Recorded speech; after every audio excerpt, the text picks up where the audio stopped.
Halo sahabat-sahabat sekalian, selamat bertemu kembali dengan Anda dan saya, Dr. Yanto Marius atau Dr. Tom, psikiater di Manado, dalam sesi Mental Innovating edisi yang ke-11. Kali ini kita akan membahas tentang satu gangguan kepribadian, namanya gangguan kepribadian obsesi kompulsi. Obsesi itu apa? Obsesi itu adalah pikiran yang berurang-urang, pikiran yang kurang tepat, yang berulang-ulang, tapi diinginkan oleh yang bersangkutan, dan dia sebagainya terganggu dan sebagainya tidak terganggu. Kemudian kompulsi mengikuti pikiran. Kalau obsesi saja dan tidak diikuti kompulsi, namanya gangguan obsesi. Kalau kompulsi saja dan tidak diikuti oleh obsesi, namanya gangguan kompulsi.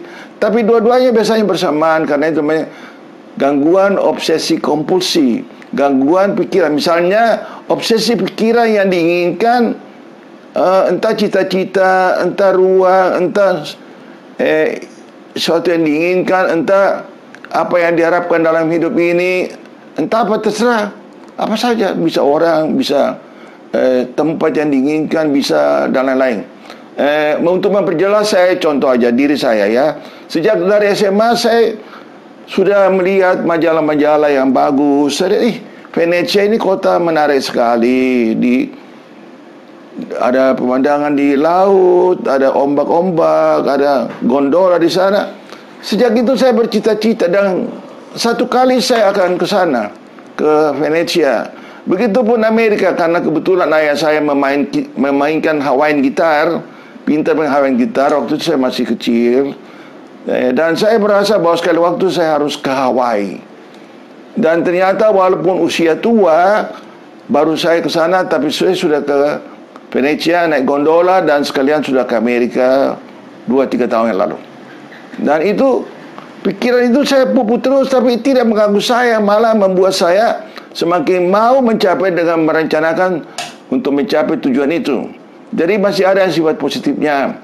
Tapi kalau dia mulai mengganggu, jadi kepribadian obsesi kompulsi itu cuma sebatas pikiran, dan untuk menghilangkan gelisah itu cuma menghilangkan gangguan gelisah. Sedangkan gangguan kepribadian obsesi kompulsi itu menyangkut gangguan kepribadian. Jadi kalau tidak dilakukan, dia itu menderita dan juga menyebabkan penderitaan orang lain. Contohnya misalnya orang yang sering cuci tangan, sebenarnya tangannya bersih tapi dia cuci tangan, atau sering-sering tarik-tarik rambutnya, atau sering bolak-balik di jalan berputar, tidak boleh dia mutar lagi, atau ngecek pintu, turun dari kendaraan, sudah di mobil mau pergi dengan keluarga, turun lagi, apakah kompor sudah dimatikan, apakah pintu apakah kas sudah di lock, api kan. Jadi satu menyebabkan gangguan, orang sudah mau berangkat dia mau turun lagi. Gangguan obsesi yang ringan itu orangnya orang perfect, tidak, misalnya ringan saja ya. Kalau dia sudah jadi berat, mengganggu orang, namanya gangguan kepribadian obsesi kompulsi. Nah, sekarang untuk memperdalam, saya akan membacakan dari tulisan ini ya. Jadi obsesi ialah pikiran, ide, perasaan yang berulang, seperti dipaksakan tanpa alasan atau tujuan yang jelas, tidak dapat dijelaskan oleh penderita, meskipun disadari hal tersebut irasional atau tidak wajar. Ya, disadari bahwa itu tidak wajar, tapi itu mengganggu, ada muncul terus pikiran itu ya. Pikiran ide tersebut mulai sangat sederhana, misalnya menghitung langkah ke kamar mandi, sampai yang sangat kompleks, misalnya pikiran mau membunuh anaknya pada baby blue syndrome, atau memaki Tuhan dan lain-lain. Itu obsesi ya. Nah, dari derajat ringan, begitu juga kompulsi. Kompulsinya tindakan, perilaku. Kalau obsesi pikiran, perilaku dan tindakan tertentu yang dilakukan berulang-ulang, sepertinya menangkal atau sejalan dengan obsesinya. Tidak rasional, tidak mempunyai maksud dan tujuan tertentu. Kalau tidak dilaksanakan, menimbulkan rasa gelisah, khawatir, cemas, dan lain-lain. Jadi gangguan obsesi kompulsi adalah pengulangan pikiran kata-kata atau perbuatan yang tampaknya tidak beralasan meskipun disadari irasional, namun tidak dapat dicegah ataupun dielakkan oleh penderita. Jadi dia menderita itu gangguan kepribadian obsesi. Menderita kalau satu tidak ringan saja, pikirannya misalnya orang sempurna, selalu uangnya selalu satu arah, pintu kalau dia ke kantor tepat jam 8, misalnya ke kantor tidak mau lebih awal, tidak mau lebih, pulangnya pun begitu tank berbunyi jam 4 dia pulang, entah masih banyak pekerjaan dia pulang aja ya. Nah, kita akan bahas satu-satu. Contoh aja saya untuk memudahkan, kita lihat contoh ya. Mahasiswa A merasa dan berpikir tangannya selalu kotor, sering dicuci-cuci tangan sampai tangan tersebut keriput dan lecet karena sering dicuci. Nah, kalau kita baca di Google, di HP Anda, itu secara deskripsi saja diterangkan bahwa sering mencuci-cuci tangan. Tapi apa yang menyebabkan orang itu mencuci tangan tidak dijelaskan. Nah, di sini saya coba mengartikan secara psikoanalisa. Psikoanalisa itu ialah adanya kemiripan ritual adat dan agama egosintonik, punya arti simbolis pada setiap kasus, tidak selalu benar namun sangat membantu. Gangguan obsesi pada anak-anak pada umumnya sembuh menjelang dewasa. Kerap kali dianggap sebagai bentuk hukuman terhadap perasaan atau pikiran yang salah. Dianggap sebagai bentuk hukuman ya. Jadi kita coba lihat psikodinamikanya. Namanya hipotesa atau dugaan. Jadi mahasiswa tadi cuci-cuci tangan, mungkin jadi dugaan saja, mungkin A sering melakukan masturbasi, atau mungkin sering ke PSK.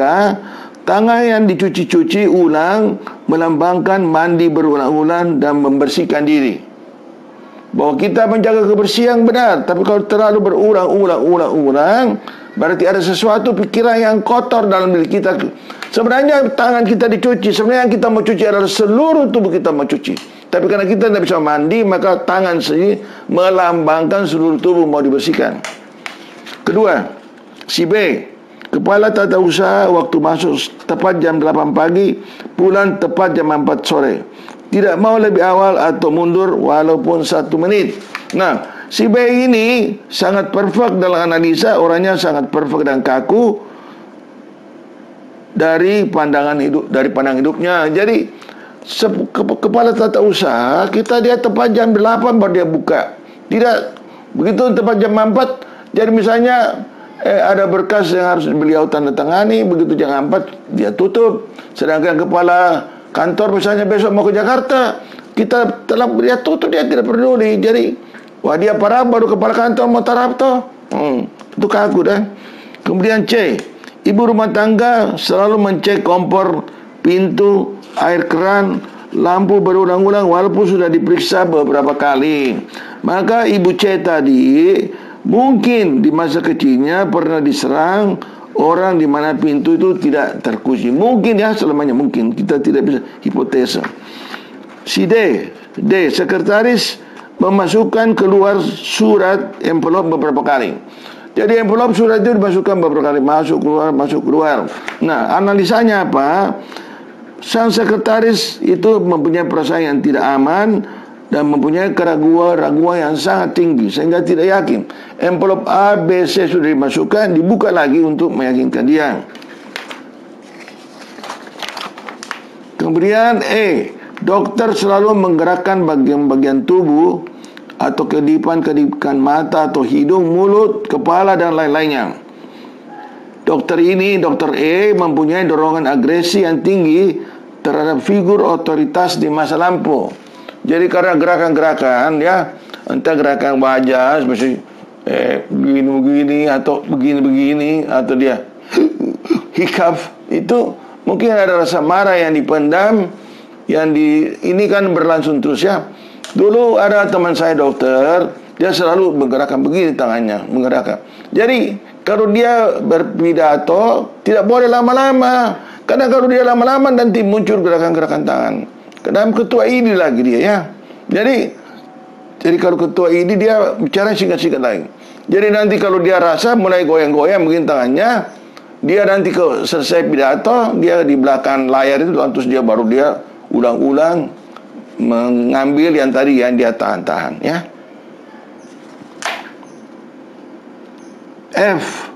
Si F penjudi terus-menerus sampai melarat melupakan anak istri, namanya compulsive gambler. Nah, kalau melihat si F ini penjudi, mungkin ia mengharapkan kaya mendadak melalui judi. Setitik harapan lebih baik daripada tidak ada harapan. Nah, itu compulsive gambler namanya.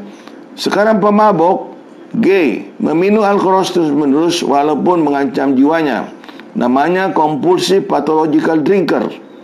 Nah, si G ini pemabok, mungkin haus akan cinta dan merasa orang lain penyebab gagalnya kehidupannya. Jadi dia mabuk-mabuk, dia mungkin haus akan cinta dan merasakan bahwa orang lain. Ini kan saya ucapkan dengan mungkin suatu hipotesa, ya, karena nanti terbukti baru jadi tesis dan benar. Ini dugaan-dugaan saja, ya. Kemudian H, guru selalu batuk-batuk kecil, namanya compulsive cough, ya. Jadi buruh ini mungkin menyimpan rasa permusuhan yang dalam, entah kepada siapa. Jadi itu dia tahu bahwa tidak ada salah, tidak ada lendir di kerongkongan, tapi dia tidak bisa menahan untuk berbatuk. Begitu terus, ya.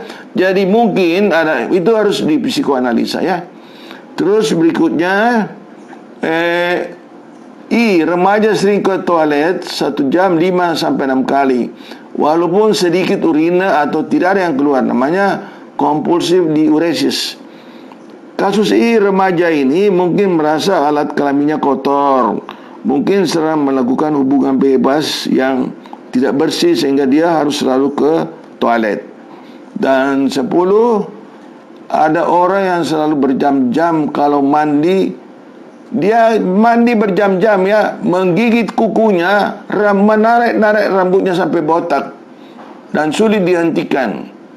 Dia tahu itu salah bahwa menggigit kuku sampai habis kuku-kukunya di sini dua-dua, tak kakinya juga, atau menarik-narik rambut, ada dorongan sampai botak di sebelah sini.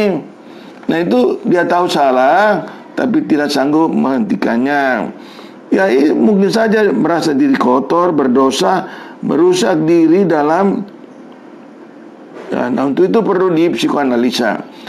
Sebagai dokter jiwa, saya sudah berulang kali katakan, dokter jiwa bukan yang tersurat, yang nampak dari luar. Kita selalu what behind the symptoms. Kita memang tersirap, ya, yang tersirap di belakang itu. Karena orang kalau datang ke dokter jiwa, dia harus lihat dokternya dulu. Apakah dokter ini layak dipercaya atau tidak? Kalau dia rasa layak, pikirannya kedua, apakah kalau saya memberitahu masalah saya, dokter ini bisa memberi saya jalan keluar? Nah, itu kalau itu dua ada sama dia, baru dia terbuka. Kalau tidak, dia menjadi resistensi, tidak mau kooperatif, tidak mau kerjasama, ya. Nah, jadi dari bagi psikiater itu namanya the meanings behind the symptom, atau the underlying conflict. Konflik di bawah alam sadar itu harus kita gali, begitu, ya. Nah, inilah pengertian obsesi, pengertian kepribadian obsesi kompulsi dan gangguan kepribadian obsesi kompulsi. Sekira cukup ini.